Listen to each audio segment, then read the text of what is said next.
చాలామందికి బిలాము అనేటువంటి ఆయన స్టోరీ తెలిసి ఉంటుంది. అయితే ఆ స్టోరీ తెలిసినప్పటికీ కూడా కొందరికి కొన్ని సందేహాలు ఉండిపోతాయి. ఏంట సందేహాలు అంటే, బిలాము అనేటువంటి ఆయన అసలు ఎవరు? ఆయన పాప లేదా పరిశుద్ధుడా? బిలాము లైఫ్లో బాలాకు దగ్గరికి వెళ్ళమన్నది దేవుడే, వెళ్ళమని చెప్పి ఎందుకు దూతకి ఖడ్గాన్ని ఇచ్చి పంపించాడు అనేటువంటి సందేహం చాలామందికి ఉంటుంది. అలాగే బిలాము దుర్నీతి వలన కలిగే బహుమానానికి ఆశపడ్డాడు కదా. ఇలాంటి ఆశ కలిగిన బిలాము ఇశ్రాయేలీల భవిష్యత్తుని యేసుక్రీస్తు వారి దృక్పథంలో ఎలా ప్రవచించగలిగాడు? అసలు అది ఎలా సాధ్యమైంది? న్యూ టెస్ట్మెంట్లో బిలాము గురించి మాట్లాడే క్రమంలో దేవుడు అతను తప్పు చేసిన వానిగా చూపిస్తాడు కదా. అసలు ఇవన్నీ ఎలా సాధ్యమయ్యాయి అని చెప్పి చాలామందికి బిలాము గారు స్టోరీ తెలిసినటువంటి వాళ్లకు ఈ సందేహాలు ఉంటాయి. అయితే ఈరోజు పరిశుద్ధ గ్రంథపు అధ్యయనంలో నేను ఆ స్టోరీ అంతా వివరిస్తూ అక్కడ జరుగుతున్న సన్నివేశాన్ని మీ ముందు పెడుతూ పరోక్షంగా మనం నేర్చుకోగలిగే పాఠాలన్నీ కూడా నేర్చుకునే ప్రయత్నం చేద్దాం. అదే రీతిగా ఎవరికైతే సందేహాలు ఉన్నాయో ఆ సందేహాలన్నిటినీ కూడా ఈరోజు మనం బైబిల్ వెలుగులో వాటిని నివృత్తి చేసుకునే దిశగా మనం ప్రయాణం చేద్దాం. బిలాము జీవితం మనం ఎందుకు నేర్చుకోవాలి, ఎందుకు తెలుసుకోవాలి అని అంటే, బైబిల్లో ఒక మాటలో వ్రాయబడి ఉంది, పూర్వమందు వ్రాయబడినవన్నీ కూడా మీకు బోధ కలుగు నిమిత్తము వ్రాయబడ్డాయి అని చెప్పి పరిశుద్ధ గ్రంథం మనకు తెలియచేస్తుంది. అంటే గత కాలపు భక్తుల జీవితాలైనా భక్తిహీనుల జీవితాలైనా మనం పరిశోధన చేయటాన్ని బట్టి ఆ పరిశోధన మనకిచ్చే ఫలం ఏంటంటే, మనం భక్తులను చూసినప్పుడు వారిలా మనం బ్రతకాలి, వారి జీవితం మనకెంతో స్ఫూర్తిగా ఉంటుంది. భక్తిహీనులను చూసినప్పుడు వారిలా మనం బ్రతకకూడదు అనేటువంటి సత్యాన్ని మనం గ్రహించగలుగుతాం. తద్వారా మనం అలా బ్రతకకుండా ఉండకపోవటాన్ని బట్టి గొప్ప ఆశీర్వాదాలు పొందుతాం. కనుక మనము ఎన్నో పాఠాలు నేర్చుకోవాలి అనేటువంటి ఉద్దేశంతో దేవుడు మనకు ఈ స్టోరీ అంతా కూడా పరిశుద్ధ గ్రంథంలో పెట్టాడు. మనం నేర్చుకోవాలి, దానిని గురించి మనం తెలుసుకోవాలని దేవుడు ఆశపడుతున్నాడు. ఈరోజు నేను ఆ బిలాము అనేటువంటి ఆయన జీవితం కోసం మీతో పంచుకోవాలని ఆశపడుతున్నాను. అయితే ఈ క్రమంలో నేను బైబిల్ గ్రంథంలో నుంచి ఒక 3 అధ్యాయాలను తీసుకోవాలి అనుకుంటున్నాను. 3 అధ్యాయాలను మనం వచనం వెంబడి వచనం ఆలోచించాలంటే మన సమయం సరిపోదు. కనుక ఆ 3 అధ్యాయాలలో ఉన్న విషయాలు ఏంటి అనేది నేను మీకు ఒక స్టోరీ రూపంలో చెప్తాను. అదే క్రమంలో సాధ్యమైనంత వరకు కొన్ని వచనాలు కూడా నేను మీకు ఇచ్చే ప్రయత్నం చేస్తాను. నేను సంఖ్యాకాండము 22వ అధ్యాయము, 23వ అధ్యాయము, 24వ అధ్యాయములో ఉన్నటువంటి ఆ బిలాముకు సంబంధిత ఆ సబ్జెక్ట్ అంతా కూడా మీ ముందుకు తీసుకొద్దామని నేను ఆశపడుతున్నాను. 22వ అధ్యాయంలో కొన్ని వచనాలు నేను మీ ముందు పెడతాను. నెక్స్ట్ 23వ అధ్యాయము, 24వ అధ్యాయంలో ఉన్నటువంటి విషయాలను నేను ఒక స్టోరీ రూపంలో మీకు చెప్పి ఆ సన్నివేశం ద్వారా కూడా కొన్ని పాఠాలను నేర్పించే ప్రయత్నం చేస్తాను. అత్యంత జాగ్రత్తగా, అత్యంత ఏకాగ్రతతో మనం దేవుని వాక్యాన్ని విన్నప్పుడు బహుగా దీవించబడతాం. గొప్ప ఆధ్యాత్మిక ఆశీర్వాదాలు మనం పొందుకోగలుగుతాం ప్రియులారా. అయితే నేను చెప్పదలిచిన ఆ సబ్జెక్టుకి నేను ముందుగా కొంత ప్రాథమిక సమాచారాన్ని ఇవ్వాలని నేను ఆశపడుతున్నాను. బైబిల్ గ్రంథంలో ఇశ్రాయేలీలు అనేటువంటి జనాంగం మనందరికీ తెలిసిందే. క్రైస్తవులుగా మనం అందరం కూడా సంగతిని బాగుగా ఎరిగిన వాళ్ళం. వీరు ఐగుప్తులో 430 సంవత్సరాల పాటు నివసించారు. నివసించినటువంటి వారిని అబ్రహాము, ఇస్సాకు, యాకోబులకు దేవుడు చేసిన వాగ్దానాన్ని బట్టి, వాళ్ళ నిట్టూర్పును బట్టి దేవుడు ఏం చేశాడంటే వారిని మోషే గారి నాయకత్వంలో బయటకు తీసుకురావాలి అనుకుని ఐగుప్తు నుంచి కనానుకు ప్రయాణం కట్టడం జరిగింది. అలా ఐగుప్తు నుంచి వారు బయలుదేరిన ఆ క్రమంలో సీనాయి అనేటువంటి చోటుకు వచ్చారు. అక్కడికి వచ్చిన తర్వాత దేవుడు వారికి మోషే గారు నాయకత్వంలోనే ఆజ్ఞలు గల ధర్మశాస్త్రాన్ని ఇస్తారు. రెండవది ప్రత్యక్ష గుడారపు నిర్మాణం గురించినటువంటి పనులు ఆరంభమవుతాయి. మూడవది దేవుని యొక్క సన్నిధి మేఘము వలె వారిని కమ్ముకున్నట్లుగా మనం చూస్తాం. ఎక్కడ? సీనాయి దగ్గర. నెక్స్ట్ అక్కడ నుంచి వారు బయలుదేరి కాదేశు బర్నేయ అనే చోటుకొచ్చారు. అక్కడికి వచ్చేసరికి మరి ఇశ్రాయేలీయులలో మరి పెద్దలైనటువంటి వాళ్ళు ఏం చేశారంటే గోత్రానికి ఒకరిని చొప్పున 12 గోత్రాల నుంచి 12 మందిని కనానును చూసి రమ్మని పంపించటం.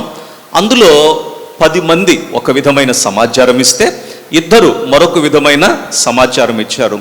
లెక్కల ప్రకారం అక్కడున్న ప్రజలకి 10 మంది ఇచ్చిన సమాచారం నచ్చింది తప్ప 2 ఇచ్చే సమాచారం నచ్చలేదు. బైబిల్ దృష్టిలో ఎవరి సమాధానం రైటు, ఎవరి సమాధానం దేవునికి ఇష్టంగా ఉంది అని అంటే ఆ 2 ఇచ్చిన సమాధానమే దేవునికి నచ్చింది. ఆ క్రమంలో ఆ 10 మంది మాట వినటాన్ని బట్టి అక్కడ అనేక మంది నశించినట్లు మనం చూస్తాం. కాదేశు బర్నేయ నుండి వారు జెరేదు అనేటువంటి ఒక ఏరు దగ్గరికి వస్తారు. ఆ ఏరు దగ్గరకు రాగానే వాళ్ళు అక్కడికి వచ్చేటప్పటికే దాదాపుగా 38 సంవత్సరాలు అయినట్లుగా మనకి పరిశుద్ధ గ్రంథం చక్కగా వచనాధారంగా మనకు తెలియచేస్తుంది. ఆ జెరేదు అనేటువంటి ఆ ఏరు దగ్గర నుంచి ఇప్పుడు వాళ్ళు మోయాబు దేశం మీదుగా కనానుకు ప్రయాణం కట్టారు. అంటే ఐగుప్తు నుంచి కనానుకు ప్రయాణం ఎలా సాగుతుంది అనే క్రమంలో కొన్ని విషయాలు క్లుప్తంగా మీకు నేను అందించగలిగాను. ఈ జెరేదు అనే ఏరు దగ్గర నుండి వారిప్పుడు కనానుకు ప్రయాణం కట్టిన ఆ క్రమంలో మధ్యలో వాళ్ళకి మోయాబు దేశం అనేది ఎదురుపడుతుంది. మోయాబు దేశం మీదుగా వారు వెళ్ళాలి. ఆ వెళ్ళే క్రమంలో అప్పటికి మోయాబీయులకు ఒక రాజు ఉన్నాడు. ఒక రాజు, ఆయన పేరు బాలాకు. చెప్పండి ఒకసారి, ఏం పేరు అయింది? బాలాకు అనేటువంటి ఆయన మోయాబీయులకు రాజు. అప్పటికి ఇశ్రాయేలీయులకు రాజు అనేటువంటి ఆయన లేడు. వారికంటే ముందే మరి మోయాబీయులకు రాజు ఉన్నట్లుగా మనం చూస్తాం. ఎవరి మోయాబీయులు అనంటే బైబిల్ గ్రంథం దాని గురించి కూడా చాలా స్పష్టం చేసి మాట్లాడింది. లోతు గారికి 2 కుమార్తెలు ఉంటారు. ఒక కుమార్తె సంతానం మోయాబీయులైతే మరొక కుమార్తె సంతానం అమ్మోనీయులుగా పిలువబడతారు. అంటే లోతు కుమార్తెల యొక్క సంతానమే ఈ యొక్క మోయాబీయులుగా పిలువబడుతూ ఉంటారు. ఇప్పుడు ఇశ్రాయేలీలు మోయాబు దేశం మీదుగా కనానుకు వెళ్ళాలి. ఆ వెళ్ళే క్రమంలోనే, మోయాబు దేశం మీదుగా వెళ్ళే క్రమంలోనే మనకు బిలాము అనేటువంటి పాత్ర చోటు చేసుకుంటుంది. ఇప్పుడే మనకి సంఖ్యాకాండము 22వ అధ్యాయము, 23వ అధ్యాయము, 24వ అధ్యాయం అనేవి స్టార్ట్ అవుతాయి.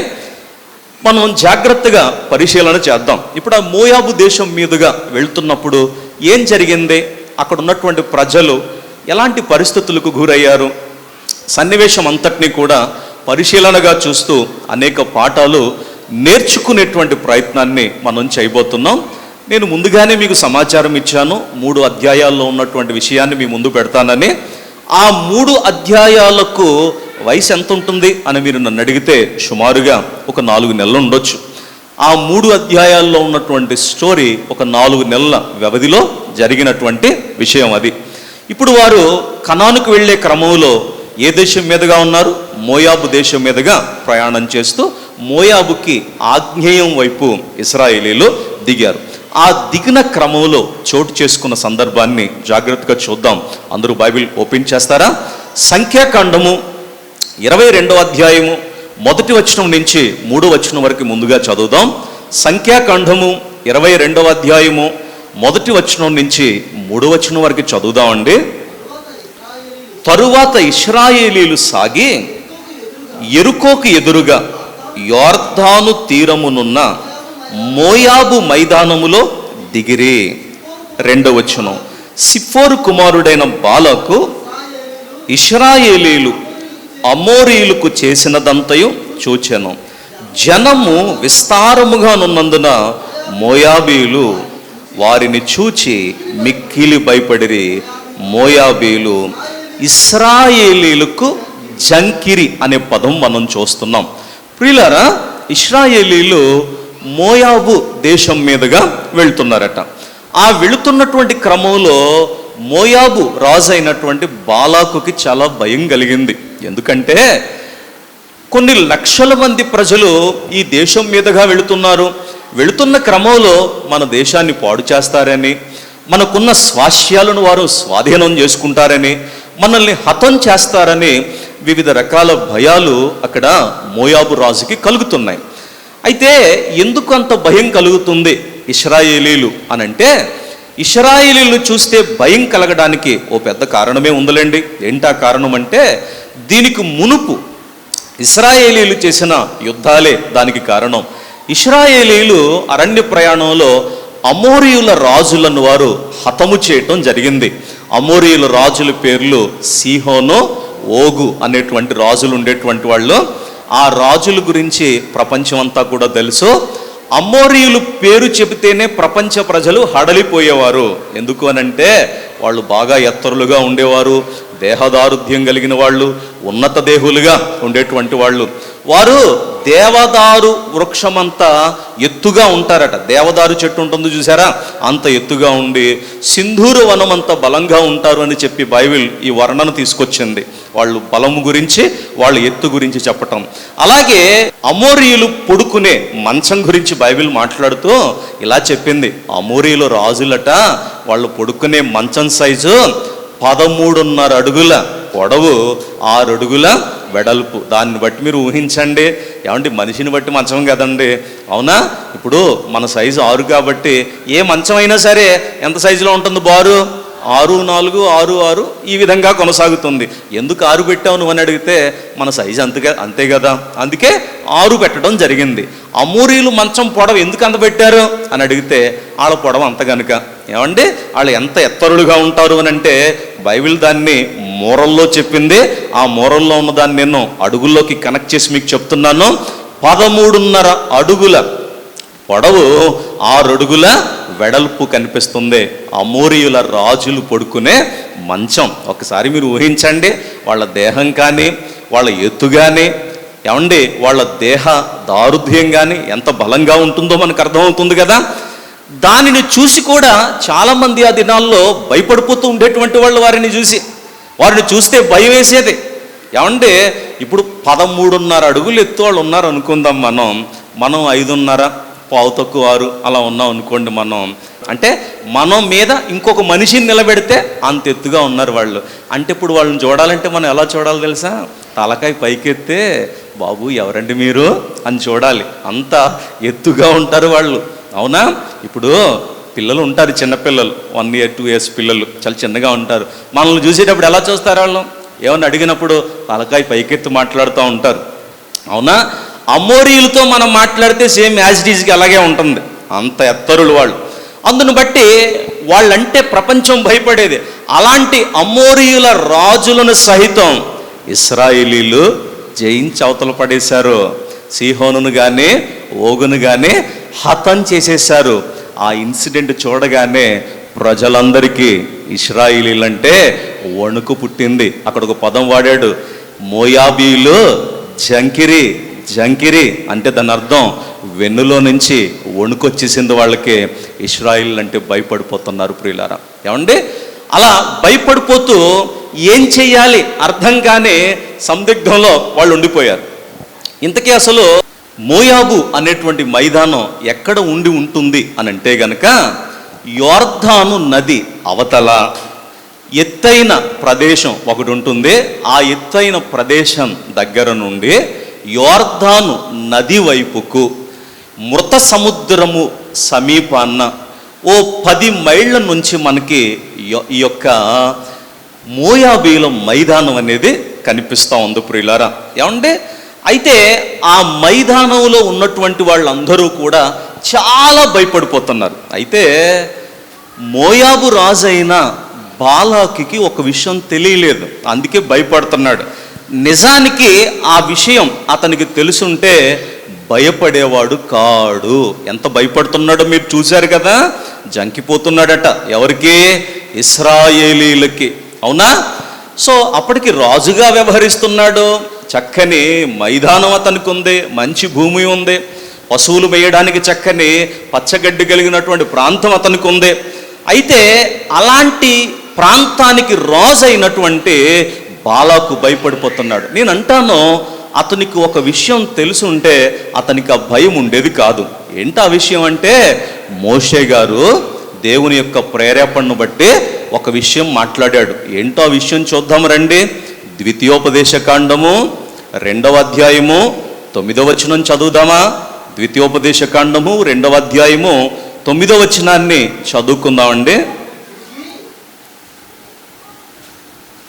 మనము తిరిగి మోయాబు అరణ్య మార్గమున ప్రయాణము చేయుచుండగా యెహోవా నాతో ఇట్లనెను, మోయాబీయులను బాధింపవద్దు, వారితో యుద్ధము చేయవద్దు. లోతు సంతానమునకు 6 దేశమును స్వాస్యముగా ఇచ్చితిని, వారి భూమిలో ఏదియు నీకు స్వాస్యముగా ఈయను. అంటే మోయాబు అనేది దేవుడు వారికి ఇచ్చాడట. ఎవరికి? లోతు గారి యొక్క సంతానానికి. వాళ్ళకి ఇచ్చాను కాబట్టి మీరు దాన్ని ముట్టుకోవద్దనే దేవుడు ముందుగానే ఎవరికి చెప్పాడు? ఇశ్రాయేలీయులకు చెప్పాడు. ఆ దేశం మీదుగా మీరు ప్రయాణం చేస్తున్నప్పుడు, ఆ దేశం మీదుగా మీరు వెళుతున్నప్పుడు ఇశ్రాయేలీయులుగా మీరు మోయాబీయులకు ఇవ్వబడిన స్వాస్యాన్ని ముట్టుకోవడానికి వీలు లేదు అని దేవుడు చాలా కరాఖండిగా మాట్లాడాడు, నొక్కి చెప్పాడు వాళ్ళకి. అయితే ఈ విషయం ఎరిగినటువంటి వారు చాలా జాగ్రత్తగానే ఉన్నారు. అయితే ఈ సంగతి బాలాకుకు తెలియలేదు. అందుకే బాలాకు చాలా భయపడిపోతున్నాడు. వారు మా దేశం మీదుగా వచ్చేస్తున్నారు, మమ్మను హతం చేసేస్తారు, మా స్వాస్యాలను వారు స్వాధీనం పరిచేసుకుంటారనేటువంటి భయం ఎవరిలోకి వచ్చిందో తెలుసా? బాలాకులోకి వచ్చింది. బాలాకుకి ఎందుకు భయం కలుగుతుంది అని అంటే, దేవుడు చెప్పిన మాట అతనికి తెలియకపోవటాన్ని బట్టే భయం అనేది చోటు చేసుకుంటుంది.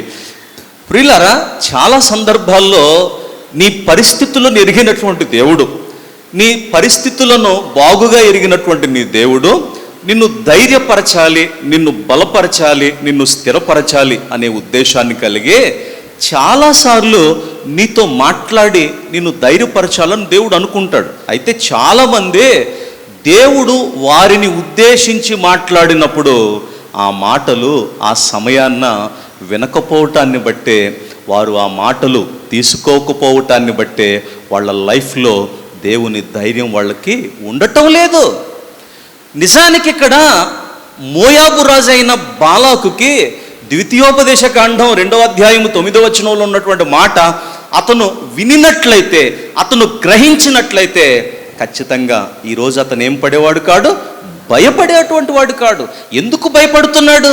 దేవుని మాట అతనికి అర్థం కాకపోవటాన్ని బట్టే, దేవుని మాట అతను తెలుసుకోకపోవటాన్ని బట్టే, దేవుని మాట అతడు అంగీకరించకపోవటాన్ని బట్టే ఆ పరిస్థితులు అతనికి భయాన్ని కలిగిస్తున్నాయి. నీ లైఫ్లో కూడా చాలా సందర్భాల్లో భయం గుండాను వెళ్ళిపోతున్నాం, బాధ గుండాను వెళ్ళిపోతున్నాం, భారం గుండా వెళ్ళిపోతున్నాం. నీ పరిస్థితిని ఎరిగిన దేవుడు ఏం చేశాడు? సేవకుని ద్వారా అదే వారంలో ఓ అద్భుతమైన సందేశం నీకు వినిపించాలి అని దేవుడు ఫిక్స్ చేశాడు, సిద్ధపరిచాడు నీ కొరకు. కానీ ఆ సమయానికి నువ్వు ఉండవు. దేవుడు నిన్ను ధైర్యపరచాలనుకున్నప్పుడు ఆ సమయానికి నువ్వు ఉండకపోవటాన్ని బట్టి నీ లైఫ్లో ఆ బాధ వచ్చినప్పుడు, ఆ భారం వచ్చినప్పుడు, ఆ భయం కలిగినప్పుడు కృంగిపోతావు, నిరాశలోకి వెళ్ళిపోతావు. ఆ సమయంలో చేసుకోకూడని అఘాయిత్యాలు చేసుకునే వాళ్ళు కూడా లేకపోలేదు. అందును బట్టి ప్రతి క్షణం దేవుని వాక్యాన్ని వినడానికి ప్రయత్నం చేయాలి. ఏదో ఒక మాట చేత దేవుడు మిమ్మల్ని ధైర్యపరచడానికి, మిమ్మల్ని బలపరచడానికి, మిమ్మల్ని ఆదరించడానికి దేవుడు ఎప్పుడు సిద్ధంగానే ఉంటాడు. అందును బట్టి దేవుని వాక్యానికి చెవియొక్కండి. ఎందుకయ్యా బాలాకు భయపడుతున్నాడంటే, అక్కడ ఉన్నటువంటి ఆ మాట అతనికి తెలియకపోవటాన్ని బట్టో, అతడు వినకపోవటాన్ని బట్టో, అతడు గ్రహించకపోవటాన్ని బట్టో భయం కలిగే అనుకుంటున్నాడు, ఇశ్రాయేలీయులు నా దేశం మీదకి వచ్చేస్తారు, నా పని అయిపోయింది అని చెప్పి టెన్షన్ పడుతున్నాడు. అయితే అప్పుడు ఒక నిర్ణయం తీసుకున్నాడు. ఏం చేస్తే బాగుంటుంది?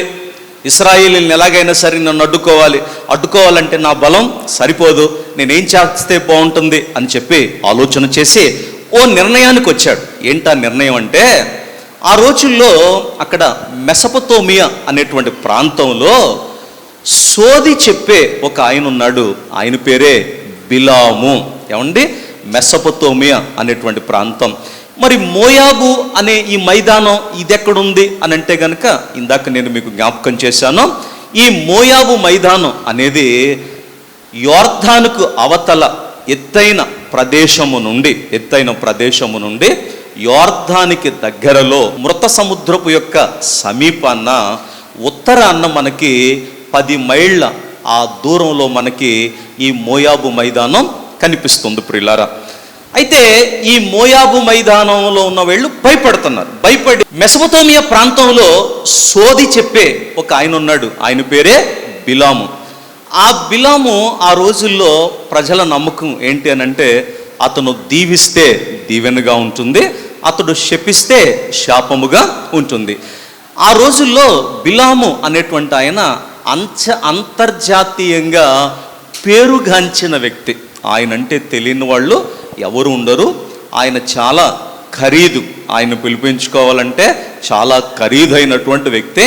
ఎక్కువగా రాజులైనటువంటి వాళ్ళు, అధికారులైనటువంటి వాళ్ళు ఆయన కలుస్తూ ఉండేటువంటి వాళ్ళు.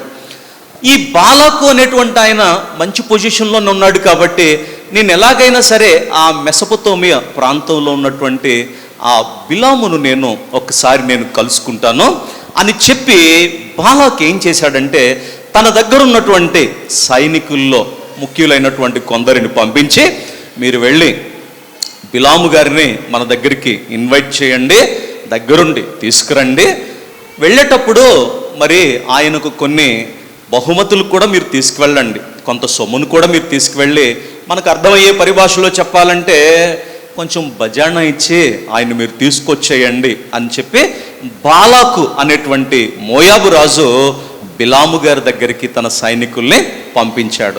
పంపించినప్పుడు ఏం జరిగింది? బిలాము వచ్చాడా లేదా ఆగిపోయాడా? ఒకసారి వచనాన్ని చూద్దాం రండి. సంఖ్యాకాండము 22వ అధ్యాయము 4వ వచనం నుంచి 7వ వచనం వరకు చదువుకుందామండి. సంఖ్యాకాండము 22వ అధ్యాయము 4వ వచనం నుంచి 7వ వచనం వరకు చదువుకుందామండి.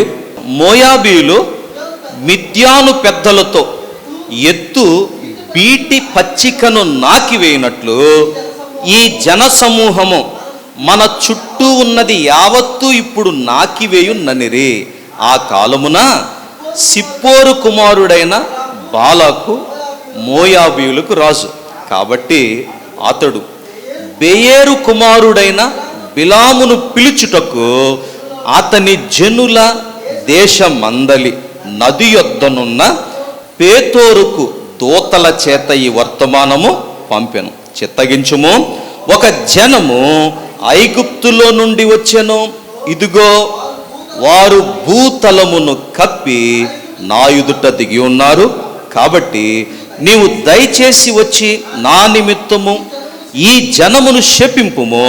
వారు నాకంటే బలవంతులు, వారిని హతము చేయుటకు నేను బలముందుదునేమో. అప్పుడు నేను ఈ దేశము నుండి వారిని తోలివేయుదును. ఏలయనగా నీవు దీవించువాడు దీవించబడుననియు, శపించువాడు శపింపబడుననియు నేనెరుగుదును.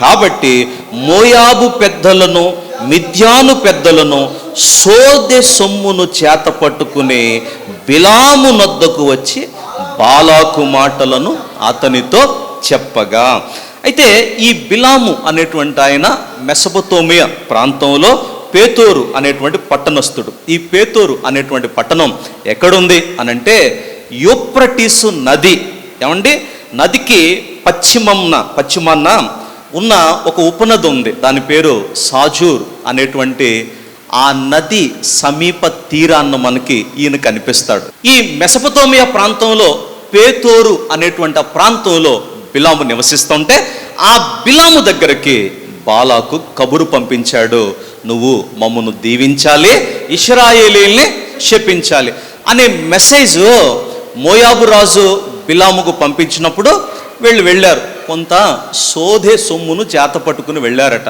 ఆయన సోది చెప్పేటువంటి వాడు కదా, మెసొపొతేమియా ప్రాంతానికి చెందినవాడు కదా, కనుక ఒట్టి చేతులతో వెళ్లకుండా మరి సోదె సొమ్ముతో వెళ్ళాలి. కొంత సొమ్ము తీసుకుని వెళ్ళి, సార్ మిమ్మల్ని బాలాకు గారు పిలుస్తున్నారు, మిమ్మల్ని రమ్మంటున్నారు, అక్కడ పరిస్థితులు ఇవే, ఐగుప్తు నుంచి ఒక జనం వచ్చింది, వాళ్ళు చాలా భయంకరులుగా మాకు కనిపిస్తూ ఉంది, వాళ్ళు మా మీద దాడి చేసేలాగా మాకు కనిపిస్తూ ఉంది, వాళ్ళు దాడి చేయటం మొదలు పెడితే మాకేమీ ఉండేలాగా కనిపించడం లేదు, ఖచ్చితంగా మీరు రావాలి, ఆ జనమును శపిస్తే వాళ్ళు బలహీనులు అవుతారు, మమ్మల్ని దీవిస్తే మేము బలవంతులం అవుతాం, అప్పుడు మేము వారిని జయించగలుగుతాం, మీరు ఖచ్చితంగా రావాలి అని చెప్పి బాలాకు మెసేజ్ ఎవరికి పంపించాడు?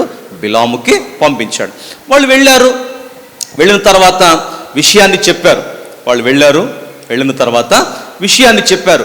చెప్పగానే వెంటనే బిలాము, అలాగా సరే, ఒకసారి నేను ఆ దేవుణ్ణి అడుగుతాను, ఆయన వెళ్ళమంటే నేను వస్తాను, ఆయన వద్దంటే కనుక నేను మానేస్తాను అని చెప్పి దేవుణ్ణి వేడుకోవడానికి ప్రయత్నం చేస్తారు. అప్పటికే ఇశ్రాయేలీలు దేవుని గురించి తెలియనటువంటి వాళ్ళు ఎవరు కూడా లేరు. ఐగుప్తులో ఏం జరిగిందో ప్రజలకు బాగా స్ప్రెడ్ అయింది, ఎర్ర సముద్రం విడటం ప్రజలకు బాగా స్ప్రెడ్ అయింది, ఆకాశము నుంచి మన్నా కురవటం, ఈ సమాచారం అంతా ఇశ్రాయేలీలు అరణ్య ప్రయాణంలో వారు పొందినటువంటి మేలులు మొత్తం అంతా కూడా మిగిలిన దేశాలకి, రాజులకు, ప్రజలందరికీ కూడా ఆ విషయం స్ప్రెడ్ అయ్యి యెహోవా దేవుని గురించి తెలియని వాళ్ళు ఎవరు లేరు. మీకు తెలుసు కదా, రాహాబును వేశ్య కూడా ఏమంది? మీ దేవుడు అరణ్యంలో ఏం చేశాడో, సముద్రాన్ని ఏ రీతిగా పాయలు చేశాడో మేము వాటిని గూర్చి విన్నాము అంది. ఏమండి, విన్నాము అని ఆవిడ చెబుతుంది అంటే ఆ సమాచారం ఎంత దూరం వెళ్ళిపోయిందో చూడండి. ప్రతి ఒక్కరికి ఆ సమాచారం బాగా స్ప్రెడ్ అయిపోయింది ఆ దినాల్లో, అందరికీ కూడా తెలుసు. అందుకే మరి వేశ్య, రాహాబును వేశ్య అంటున్న మాట, ఖచ్చితంగా మీరు మా పట్టణాన్ని స్వాధీనం చేసుకుంటారు, మా ప్రజలను మీరు హతం చేస్తారు, అయితే మీరు వచ్చినప్పుడు మమ్మను జ్ఞాపకం చేసుకోండి ఆవిడ అంటుంది అక్కడ. అవునా? అంటే ఇశ్రాయేలీల దేవుని గూర్చినటువంటి సమాచారం ప్రజలందరికీ బాగా అంటే బాగా తెలుసు, అందరూ ఎరిగారు ఆ సమాచారాన్ని. మెసొపొతేమియా ప్రాంతంలోకి చెందినవి కూడా ఆ విషయం అర్థమయ్యే సరే ఆయన్ని అడుగుతానని చెప్పి దేవుని దగ్గరికి వచ్చి అడుగుతాడు. అప్పుడు దేవుడు మాట్లాడడం మొదలుపెట్టి దేవుడు ఇలా అంటాడు, బాబు బిలాము, నీ దగ్గరికి వచ్చిన మనుషులు ఎవరమ్మా, ఎవరో అని దేవుడు అడుగుతాడు. ఇక్కడ కూడా చాలా సందేహం మనకు వస్తుంది, దేవుడికి తెలీదా బిలాము దగ్గరికి వచ్చిన మనుషులు బాలాకు నుండి వచ్చారన్న సంగతి దేవుడికి తెలీదా అంటే తెలుసు దేవుడికి. ఆదామా నీవెక్కడ అన్నాడు, ఆదాము చెట్టు చాటున ఉన్న సంగతి దేవుడికి తెలీదా? తెలుసు. కయ్యేను నీ తమ్ముడైన హేబేలు ఎక్కడున్నాడు అని దేవుడు అడుగుతున్నాడు, దేవుడికి తెలీదా? అప్పటికి హేబేలు చచ్చిపోయాడనే తెలుసు కూడా ఎందుకు అడుగుతున్నాడో తెలుసా? అదే కొన్ని సందర్భాల్లో విషయం వారి నోట నుంచి తీసుకురావాలనుకుంటాడు, కొన్ని సందర్భాల్లో ఆ సంబంధాన్ని కనుపరిచే క్రమంలో దేవుడు మాట్లాడతాడు. ఆ రీతిగా దేవుడు అడగటం అనేది మనకు బైబిల్లో చూస్తాం. అదే క్రమంలో ఇక్కడ కూడా దేవుడు అట్లానే అడిగాడు, బిలాము ఎవరమ్మా వాళ్ళు అని అడిగినప్పుడు బిలాము విషయం చెప్పాడు. అయ్యా, మరి ఇలాగా బాలాక్ అని ఆయన పంపించాడు, నన్ను రమ్మంటున్నారు, ఇశ్రాయేలీని నేను శపించాలంట, ఈయన్ని నేను దీవించాలంట, నన్ను రమ్మంటున్నారు అనగానే మరి వెళ్ళమంటారా అని దేవుణ్ణి అడిగినప్పుడు దేవుడు అన్నాడు, వద్దు, వెళ్ళటానికి వీలు లేదు, వారితో నువ్వు వెళ్ళి వారిని ఆశీర్వదించటానికి వీలు లేదు, నువ్వు వెళ్ళనుగాక వెళ్ళకూడదని దేవుడు చాలా కరాఖండిగా చెప్పాడు. చెప్పగానే వాళ్ళు వెంటనే బిలాము దగ్గర నుంచి వెళ్ళిపోయారు. ఇప్పుడు బిలాము ఉన్న చోటికి వాళ్ళు వచ్చినటువంటి ఆ ప్రాంతం నుంచి దాదాపుగా 400 మైళ్ళు దూరం అండి, 400 మైళ్ళు దూరం. అంటే